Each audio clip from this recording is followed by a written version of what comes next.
And for the last question or two, MP Williams. Thank you, Mr. Chair, and I'll be pretty quick question. Mr. Charlebois, we spent a lot of time talking about grocery stores, but manufacturers are showing record profits, and there's only so many of them: PepsiCo, Tyson Foods, Nestle, Kraft Heinz. And one of besides the profits, one of the ways that these manufacturers get away with increased prices is by shrinking their products. So shrinkflation means that they just slowly shrink their products down so that there's less product for more money. Should shrinkflation be outlawed?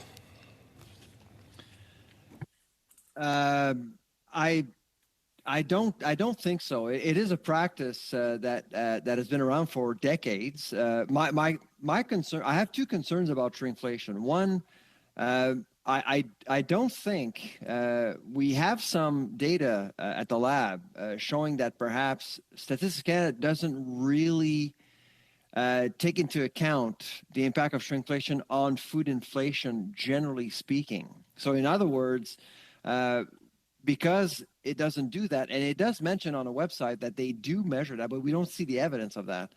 So, which could mean that perhaps Statistics Canada is underestimating food inflation. That's one thing. The other thing goes back to taxation at retail. A CRA rule suggests that for certain products, if they're reduced at a certain point, they become snacks. We call it the snack tax. And so they go from food to snack. So for example, if you actually see a container of ice cream going under 500 milliliters, that becomes a taxable item. And a lot of Canadians don't recognize that when they go to the grocery store. You have to look at the receipt. And sometimes receipts, taxes aren't itemized. So it's hard to tell.